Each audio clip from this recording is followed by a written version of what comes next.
አሰላሙ አሌይኩም ወረህመቱላሂ ወበረካቱሁ። ውድና የተከበራችሁ ቤተሰቦቻችን እንዴት ናችሁ? ሰላም ናችሁ? ከኔ ጋር ሁሉ ሰላም ነው አልሐምዱሊላህ። እንዴት ናችሁ? እንደምሰነበታችሁ ስራ፣ ኑሮ፣ ጤንነት እንዴት ይዟችኋል? ከኔ ጋር ሁሉ ሰላም ነው። በያላችሁበት አላህ ሱብሓነሁ ወተዓላ ይጠብቃችሁ። እንደምለው ሁልጊዜ እንደምለው ማለት ነው ምቀኛችሁን ሀሲዳችሁን አላህ ይንቀልላችሁ፣ ይንቀልልን ነው የሁላችንንም ማለት ነው። እና እንዴት ናችሁ? ትናንት የሆነ ኮሜንት ስለ ገበያ፣ ስለ ኑሮ፣ ስለ ኢትዮጵያ ኑሮ ቪዲዮ ስሪልን የሚል ኮሜንት አይቼ ነበረ እና ከባድ ነው። ኑሮውን ፈርታችሁ ለመምጣት የተገደባችሁ ሰዎች ጭራሽ ምንም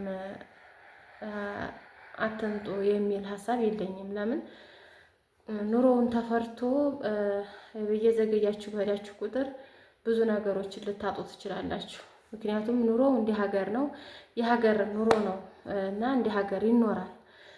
የኑሮ ውድነት ማለት ነው እንደ ሀገር ነው እየተኖረ ያለው። በእርግጥ አንድ ሰው እንደ ቤቱ ቢኖርም ነገር ግን በሀገር የመጣ ነገር የኑሮ ውድነት በሀገር ነው የመጣው። ስለዚህ ምንም ቢሆን ይኖራል ነው የምለው።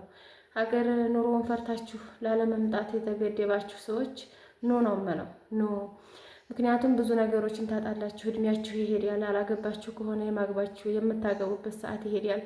አግብታችሁ ከሆነ ደግሞ የምትወልዱበት ጊዜ ጥሏችሁ ስለሚሄድ እንዲሁም መእታችሁ ኑሮውን ለማሸነፍ እዚሁ ብትጋፈጡ ነው የምለው። ምክንያቱም አትንጡ ምለው ለምሳሌ አሁን አዲስ ሂደው ኑሯቸውን ሳያሳኩ ማለት አላማቸውን ሳያሳኩ እንንጣ ለሚሉ ሰዎች ያኔ አላበረታታም። ምክንያቱም አንድ ሰው ሲወጣ አላማ አለው። አላማውን አሳክቶ እንግዲህ አላህ ሱብሓነሁ ወተዓላ አግዞት ቤት ከሆነ ቤት ሰርቶ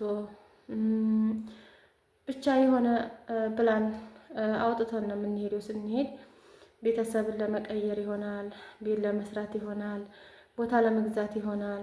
ብቻ ምን ልባላችሁ የራሳችሁ ኑሮ የቤተሰብንም ጭምር ለመቀየር ስለሆነ ሀገርን የሚወጣው ሀገር ወጣችሁ ያንን ሳታሳኩ መመለስ ይከብዳል። ነገር ግን ከወጣችሁ ብዙ አመት ሆኗችሁ ኑሯችሁንም ሳታሳኩ አላማችሁን ሳይስተካከልላችሁ ቀርታችሁ ሀገር ምን ይዤ ልግባ እያላችሁ ለምትጨነቁ እህቶቼ ግቡ። ምክንያቱም የዛሬ አመት ለዘንድሮ ብላችሁ ነበረ።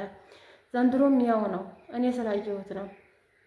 የዛሬ አመትና የዛሬ አመት ስደርስ ያው እንደነበርኩ ስለማገኘው ጭማሪ የዛሬ አመት እላለሁ። ይሄን ባልን ቁጥር ኑሯችን እየገፋ እድሜያችን እየገፋ የምናገባበት የምንወልድበት ሀገራችን መእተን እፎይ የምንልበት ባለው ነው እንዳለ እንዲያቅማችን እንደ ቤታችን እረፍት የምናደርግበት ጊዜያችን ይሄዳል። ጉልበታችንን ጨርሰን እድሜያችን ጨርሰን እንደገና ደግሞ በቃ ሞራላችን ሁሉ ተዘጋግቶ ወደ ሀገር ስንመለስ እዚህ ደግሞ ያለው ነገር ሲጠብቀን የመቋቋም በጣም የመቋቋም አቅም አይኖረንም ማለት ነው። ስለዚህ ሀገርን ፈርታችሁ አንገባም ላላችሁ እህቶቼ ግቡ፣ አትፍሩ፣ አይዟችሁ። ሀገር ሁሉም ነገር ይኖራል። አብሽሩ። ትንሽ ነገር ይዛችሁ ብቻ የምትፍለከለኩበት ቤት ስትቀመጡ አይምሯችሁ የሚያርፍበት ነገር ካላችሁ፣ በተለይ ቤት ካላችሁ የምታርፉበት ጸባያችሁን አመላችሁን የሚሸሽግ ቤት ካላችሁ በቂ ነው፣ ከጤና ጋር ማለት ነው። ስለዚህ ስለ ኮሜንቱ ቪዲዮ የምናገረው ምክንያቱም እስኪ ስለ ገበያ ወጣ ብለሽ እየሰራሽ ላኪልን ያላችሁ እህቶቼ ማለት ነው። እሱን አልችልም። ለምን እኔ አሁን ውጭ ሀገር ሆነን ዩቱበሮችን ስናይ የተለያየ ቦታ እየሄዱ እያነጋገሩ ያንን የሱቁን ባለቤት እያነጋገሩ ስለ ሱቁ ስለ ገበያው አንዳንድ ነገሮችን ይጠይቋቸዋል፣ ይመልሱላቸዋል። እንደዛ ሳይ እኔም ሂጄ በአካባቢዬ በሀገሬ ያለውን ሁኔታ ገበያውን ሁሉን ነገር አየሩን ያው ለቤተሰቦቼ አቀርባለሁ የሚል ሀሳብና ዓላማ ነበረኝ። ነገር ግን እዚህ መጥተን ይህንን ለማድረግ ከባድ ነው። በእኛ አካባቢ አልተለመደም። እንዲህ ካሜራ ይዘን ሲያዩን እየቀረጻችሁን ከሆነ አጥፎ ቪዲዮ ይላሉ እና እንደዛ ስለሆነ ይሄ ማህበረሰቡ የኛ ይሄንን መቀረጽ አልለመደውም። እኔ ደግሞ ታውቃላችሁ ፍቃድ ስላላወጣሁኝ ከባድ ነው የሚሆንብኝ ማለት ነው። ብዙ ጊዜ ቪዲዮ ስለቅላችሁ ገበያይቱን ብቻ የያዟትን ብቻ ነው እንጂ ሰዎቹን ያን ያህል ስለማልቀርጽ ችግር ስለሚመጣብኝ ነው። እና ለዛ እናንተ የምትፈልጉት ነገር ካለ ስለ ገበያውን የማውቀውን ይሄ ምን ያህል ዋጋ ነው የምትጠይቁኝ ነገር ካለ እኔ በማውቀው በምጠቀመው ልነግራችሁ እችል እንዲሆን እንጂ ገበያ ሄጄ ይሄ ስንት ነው ማለት በፍጹም አልችልም ማለት ነው። ሌሎቻችሁ ደግሞ ስለ ቦታ ስለ ቤት ስሪልን ያላችሁም ብዙ ልጆች አላችሁ። በውስጥም አብዛኛዎቻችሁ በውስጥ ስለ ቦታ የተለያየ ቦታ እየሄድሽ ስሪልን፣ ምን ያህል ይሸጣል፣ ምን ያህል ይሻሻጣል፣ ይጋዛል የሚለውን ጠይቃችሁ ነበረ። እሱን ራሱ እኔ ያለሁት ገጠር ነው።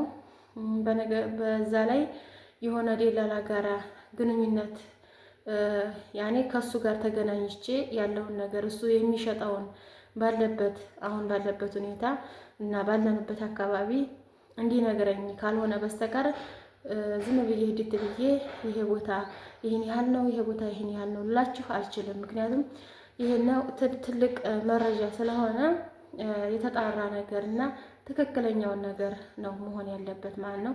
ባለፈው የውሃውን ቆጣሪ ስንት አስገባሽው ስትለኝ 7000 ብዬ መለስኳት። ልጅ ያለችኝ 20,000 የሚሉት ለምንድን ነው አለኝ።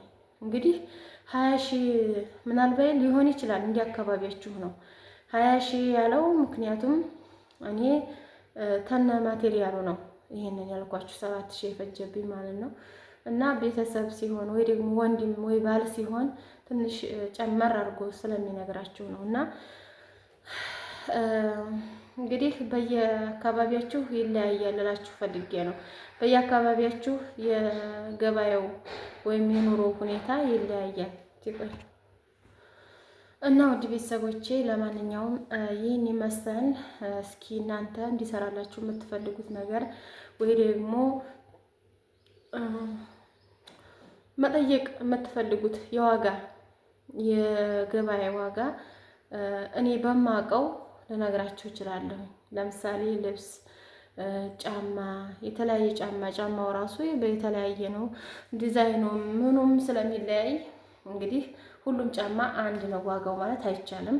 ሁሉም ልብስ አንድ ነው ዋጋው ማለት አይቻልም። ስለዚህ ለዛ ስለተቸገርኩ ነው እንጂ እኔም ወጣ እያልኩኝ እናንተንም ባስጎመኛችሁ እኔም ብንቀሳቀስ ለእኔም ጥሩ ነበረ። ነገር ግን ስለማይቻል ነው እዚሁ ቤት የብቻ መስራት ስላለብኝ ነው። እና እንግዲህ አላህ ከፈቀደ ወደ ከተማ ስንገባ ወደ ከተማ ከገባን ከተማ ላይ ያለውን ነገር እንግዲህ ቀን በቀን እየጠየቅኩኝ ቪዲዮ ሳልሰራ እየጠየቅኩኝ ቃል በቃል ካልሆነ በስተቀር እንደምታዩት ነው። ጥላቴ ምቀኛዬ በዝቷል።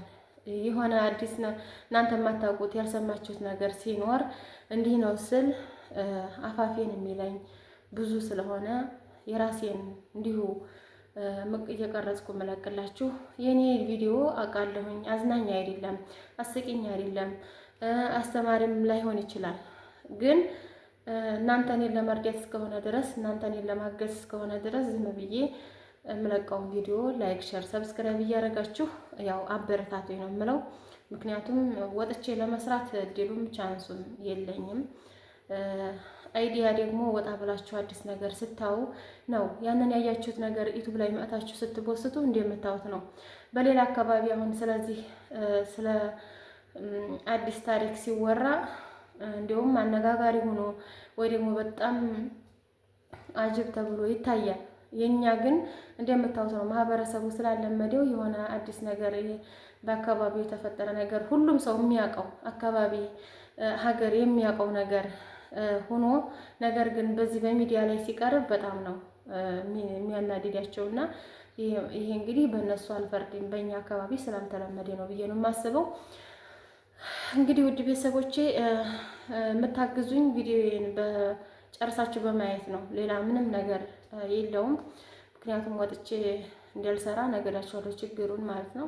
እንግዲህ አንዳንድ አይዲያ ብትሰጡኝ ወይም ደግሞ አንዳንድ እኔ አሁን የእጅ ስራ ነገር ብለምድ እጅ ስራ በጣም ፈጣን ነኝ፣ ቶሎ የመልመድ እንትን አለኝ። ነገር ግን እዚህ ማንን አስተምሩ ልበል? የት ሂጄ ልማር? የት ሂጄ ይላል። አሁን ለምሳሌ ዳንቴል፣ የቡና መፍረሽ፣ የተለያዩትን ነገሮችን መስራት ፈልጋለሁ። ግን ዩቲዩብ ላይ ሆን አለ ሰርች አድርጌ ማየት እችላለሁ። ግን ዩቲዩብ ላይ ባየሁት ብቻ ወሳኝ አይደለም፣ ጊዜ ማባከን ብቻ ነው የሚሆነው ብዬ ስለተውኩት ነው። ለማንኛውም እንግዲህ እንደነገርኳችሁ ነው። ይህን ይመስላል ውዴቶቼ። ወደ ኢትዮጵያ ለመምጣት አስባችሁ የቀራችሁ እንግዲህ ግቡ። ኑ ኑ ኑ ኑ ኑ ነው የምለው፣ ኑ ነው የምለው። እንግዲህ በነገራችን ላይ እንደምታዩት እጄ በጣም እንትን ብሏል። ይሄ ጥፍር ቀለም እየመሰላቸው ይሄ ተቀብቶ ለሶላት ይፈቅዳል እንደ እያሉኝ ነው። ይሄ ጥፍር ቀለም ሳይሆን ሂና ነው። እንዲህ ሳረግ ትዝ ብሎኝ ነው። እና ውድ ቤተሰቦች ይሄን ይመስላል ዛሬ ቪዲዮ። ላይክ አርጉ። ቻው። ሰላም አለይኩም ወራህመቱላሂ ወበረካቱ። ሀሳብ አስተያየታችሁን በኮሜንት አስቀምጡልኝ።